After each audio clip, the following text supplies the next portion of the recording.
میں اسلام قبول نہیں کروں گا، تو کیسے قتل کر دیا جائے؟ تو اس نے کہا اچھا کیا میری کوئی آخری خواہش پوری کی جائے گی؟ اس نے کہا بالکل کی جائے گی۔ کہا مجھے ایک پانی پلا دیا جائے، ایک کاسا۔ اب انہوں نے دیا جا کے پانی لے کر کے آؤ، پانی آیا۔ جب پانی آیا اس نے پانی کو گرا دیا، جب پانی گر گیا تو اس نے کہا مجھے پھر سے پانی چاہیے، پھر پانی لایا گیا، پھر اس نے گرا دیا۔ تو انہوں نے کہا کہ تم بہانہ بنا رہے ہو پانی نہ پینے کا۔ اس نے کہا دیکھیے جب تک میں پانی نہ پی لوں آپ نے مجھے امان دیا، مجھے قتل نہیں کر سکتے۔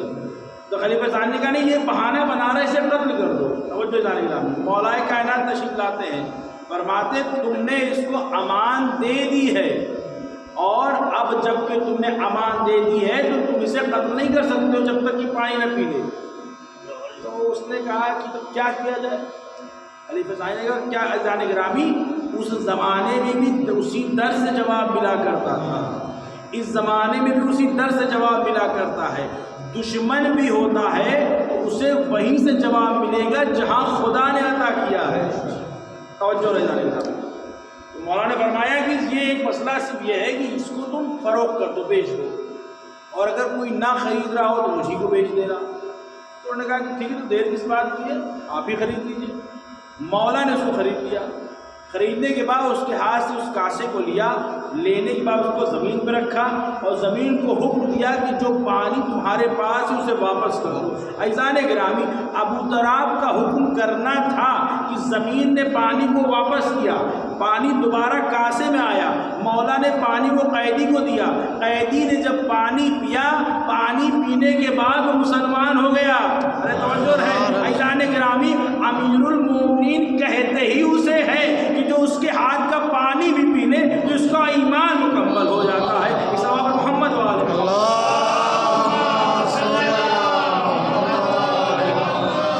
پھر مولا نے اسے آزاد کر دیا اور وہ مستقل مسجد نبوی خدمت کرتا ہے۔ عزیزان گرامی آپ دیکھیں کہ علی کا کردار وہ ہے کہ جو نسلوں کی تربیت کرتا ہے، جو کردار کی تربیت کرتا ہے، جو انسان بناتا ہے، صرف مسلمان نہیں بناتا، انسان بناتا ہے۔ سبب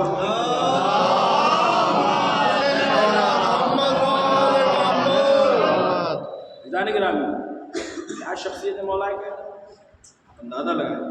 آج اگر ہمارے یہاں کوئی پریشانیاں آتی ہیں تو ہمارا دل بڑا مضطرب ہوتا ہے، اور آپ دیکھیں کہ جب پریشانیاں آتی ہیں جانے گرامی تو ہم اپنے گناہوں کی طرف متوجہ نہ ہو کر کے ہم منتوں کی طرف متوجہ ہونے لگتے ہیں۔ آپ غور فرمائیں اس چیز کو، میرے نوجوان بھائی بالخصوص کو غور کریں کہ جب آپ پریشان ہوتے ہیں تو ہم یہ نہیں سوچتے کہ ہماری کمیاں کیا ہیں۔ تو جو فرما رہے ہیں، مثال سے بات واضح کر دوں کہ آپ نے عمارت بنوائی، بہت محنت و مشقت سے عمارت بنوائی، اور صاحب بہت بڑھیا آپ نے پینٹ کرا دیا، لائٹنگ کر دی، سب کچھ کر دیا، اور جب برسات کا موسم آیا تو چھت ٹپکنے لگی۔ اب آپ دیکھیں جب چھت ٹپک رہی ہے تو ہم یہ غور نہیں کر رہے ہیں کہ چھت میں کریک کہاں سے ہے، چھت میں کہاں سے مشکل پیش آ رہی ہے۔ ہم یہ سوچ رہے ہیں کیوں نہ اس چھت پہ ایک چھت اور کھڑی کر دیں، جب ایک چھت اور کھڑی کر دیں گے تو اس چھت کا تو خود بخود معاملہ برابر ہو جائے گا۔ توجہ فرمائے جانے گرامی، اور اسی بے معرفتی کے ساتھ جب ہم دوسری چھت کھڑی کرتے ہیں تو وہ ٹپکنے لگتی ہے۔ اب جب وہ ٹپکے گی تو اس کا پانی نیچے آئے گا۔ توجہ فرما رہے ہیں، پتہ چلا کہ پوری کی پوری عمارت خراب ہو جا رہی ہے۔ اگر ہم نے پہلے غور کر لیا ہوتا کہ جو عمارت بنائی گئی ہے اس کے میٹیریل میں کہیں پرابلم آ گئی ہے یا چھت کی ڈھلائی میں دقت آ گئی ہے، جو غلطی ہم نے پہلے میں کیا وہ دوسرے میں نہ کرے۔ توجہ فرمائے جانے گرامی، مشکلیں آتی ہیں تو اپنے گناہوں کی طرف متوجہ ہو، منتوں کی طرف مت جاؤ، منتیں برکت کا سبب ہے۔ ارے توجہ رہے جانے گرامی، ہم نے یہ سوچ لیا ہماری نوکری نہیں لگ رہی ہے، اگر ہماری نوکری لگ جائے گی تو ہم علم چڑھائیں گے، اگر ہماری نوکری لگ جائے گی یا ہمارے یہاں اولاد ہو جائے گی تو ہم علم چڑھائیں گے۔ عزیزان گرامی، میں ایک جملہ اس سے پہلے بھی کہہ چکا ہوں کہ علم اس لیے نہ چڑھائیے کہ آپ کی نوکری لگ جائے، علم اس لیے نہ چڑھائیے کہ آپ کے یہاں اولاد ہو جائے، علم اس لیے اٹھائیے کہ علم صداقت خلافت کا نشان ہے، علم حق کا نشان ہے، علم اس بات کی علامت ہے کہ ایک وقت ایسا آیا تھا جب حق اور باطل میں لڑائی ہوئی تھی تو حق جیت گیا تھا۔ جیتنے والا پنجہ بلند ہوتا ہے، پنجہ بلند کر کے بتاتے ہیں کل حسین جیتے تھے، آج حسینیت جی رہی ہے۔ سوال محمد والے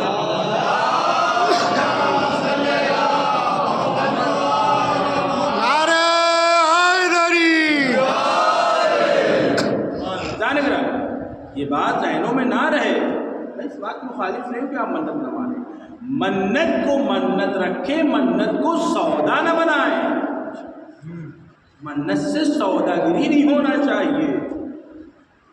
آپ کے گھر میں اگر علم نہیں ہے تو اس کا مطلب یہ ہے کہ آپ سچوں کے ساتھ نہیں ہیں۔ علم اس بات کی علامت ہے کہ سچوں کے چاہنے والے یہاں پہ ہیں، توجہ رہے۔ علم اٹھانے کا مطلب یہ ہے کہ ہم سچوں کے ساتھ ہیں۔ اور میں ایک بات یہ بھی کہتا ہوں جان گرامی کہ جب علم اٹھایا کریے تو دل میں یہ بات کو رکھا کریے کہ علم اس کی نشانی ہے جس نے بھائی کو بھائی نہیں کہا آقا کہا ہے۔ علم اس کی نشانی ہے کہ جو وفا کا سمبل ہے، جو وفا کی علامت ہے، جس نے سلیقے احترام بتایا کہ بھائی کا احترام کیسے ہوتا ہے، بھائی کی محبت کیسی ہوتی ہے۔ اب اگر بھائی بھائی کے خون کا پیاسا ہے، اسے حق نہیں کہ وہ علم اٹھائے۔ توجہ رہے، اگر بھائی بھائی میں اختلاف ہے، بھائی بھائی میں محبت نہیں ہے، بھائی بھائی کے گھر جا نہیں رہا ہے، انہیں یہ حق نہیں ہے کہ وہ اس علم کو اپنے گھر پہ لگائے۔ جب علم کو گھر پہ لگانا تو یہ یاد کرنا ایک بھائی کی ایک بھائی سے وفا کا نشان ہے۔ تو بھائی کی امداد کو جو ہاتھ اٹھ سکتے نہیں، مت اٹھاؤ ایسے ہاتھوں سے علم عباس کا۔ محمد والے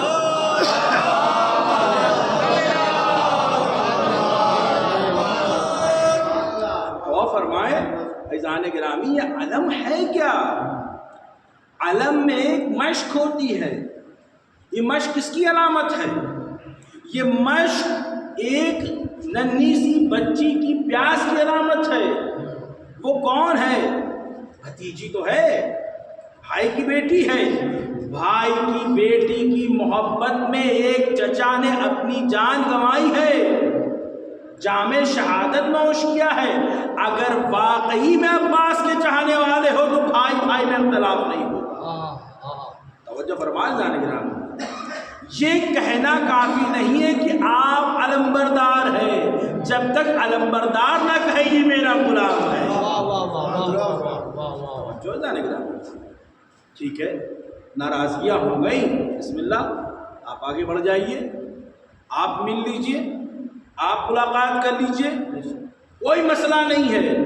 بڑا بھائی ہے تو چھوٹا بھائی آگے بڑھ جائے، اور اگر چھوٹا بھائی ہے تو بڑا بھائی آگے بڑھے گا تو اس کے بڑپن میں کمی نہیں آئے گی، اضافہ ہو جائے گا۔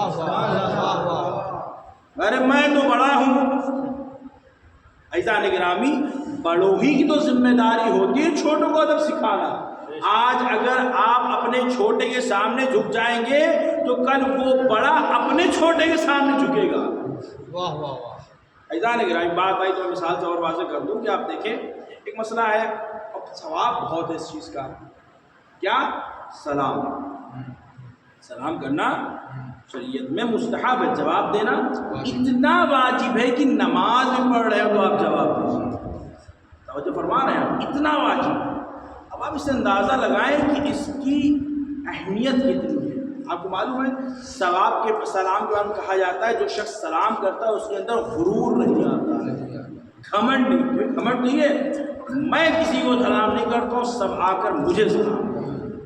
ایسا نہیں، غور کریں کہ نہ جانے وہ سر کتنے جو اٹھا کرتے تھے وہ ختم ہو، نہ جانے وہ سینے جتنے اکڑ کے چلتے تھے آج زمین بوس ہو گئے، نہ جانے وہ بازو جو اینٹھا کرتے تھے ان میں ہلنے کی صلاحیت ختم ہو چکی ہے، نہ جانے وہ زبانیں جو بہت چلا کرتی تھی چرب زبانی سے آج وہ گم ہو گئی ہیں، نہ جانے وہ نام جو بہت مشہور تھے آج قبروں میں مٹیوں میں مل کے ختم ہو گئے ہیں، وہ لوگ جو اکڑ کر زمین پہ چلا کرتے تھے وہ زمین کے نیچے دفن ہو چکے ہیں۔